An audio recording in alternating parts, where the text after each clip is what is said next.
Molim me kurac ko će ti uzeti, ne zanima me uopšte ništa tvoje. Dobro, ne deri se. Ne zanima me ništa tvoje.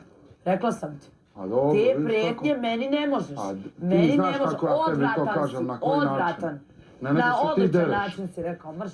Ti se dereš Ma i marš. donjaš, razumiš? Pa da vidiš kako to zvuči kad ja takve stvari radim. Vadit ćeš oči nekom drugom, meni nećeš, budi A dobro, siguran. to ti kažem. Šta dobro? To Šta je- to dobro, se znaš kako kaže je to tako. zvučalo? Kako se kaže? Kako? Ti meni da zabodeš viljušku u oko Pa i nisam da ni ti ozbiljno pojedeš oko kao. Nisam ni razmišljao, nisam ni ozbiljno nisi mislio. razmišljao? Ti znaš da nisam ozbiljno Ti mislio. kao mafijaš Ti mene se za kao stolom. bojiš. Šta je smiješno? Šta je smiješno, šta nije pa smiješno mi, kako sam rekao to. Kako mi neće biti smiješno. Idi pogledaj svoju facu, nek ti puste tvoj video da Pa vidiš nek ti svoju puste facu. tvoju facu jebote dok Ajde. ja pravim, ti se sprdaš i onda pitam te nešto, ti se Neću se izdereš. raspravljati uopšte, ne interesuje. Izdereš se jutro, Ne zanima me! Nemoj mi se derat. Ne zanima me! Frustrirani. Aj, ostavi me na miru! Šta si ti? Ostavi Šta me si na miru, frustrirana mene živce, baba, da, nego ja sam isfrustrirana, da. Izgleda da Najgora jesi. sam. I zato me ostavi na miru. Zaboravi, Koji rekao ćeš sam kurac ti još u tamo? druženju, zaboravi to. Kloni se od mene i to je to. Zaboravi to. A nećeš ti meni govoriti sad ću ja zaboraviti, nećeš ti upravljati sa mojim životom. depresivna, ne možete niko ništa pitati. Jutro spita glumac, jel radite za Mike, izderavaš se na njega.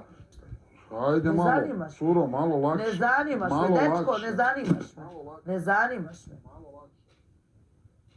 Samo malo lakše. To prijeti tamo onima koje voliš, Malo mene lakše, nećeš. navikla si da gazim po ljudima, malo lakše. A vidjet ćeš ti kako je kada Malo gazim. lakše, da ne bi bila pregažena na ovom putu. Malo lakše. Ja ti dajem malo lakše.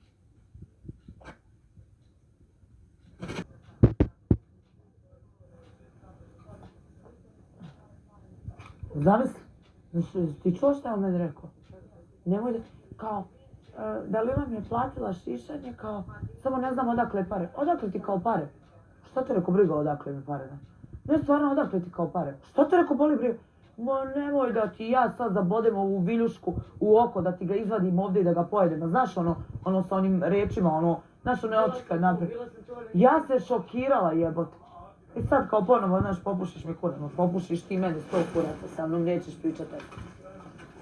Deraj se, idi spavaj tamo kod ovih kuravela i radi što hoćeš. Šta meni ovo treba u životu, a ti da meni kažeš da ti zabodem viljušku oko i da ću ga izvadim i pojedem ovdje. Znam ti koliko moraš biti bolestan da imaš takve misli uopšte da nekom kažeš da ti zabodem viljušku oko. Pritom, Ti si meni da nije ništa novo napisao. mislila sam da si mu nešto gore rekao. Ne, ja rekao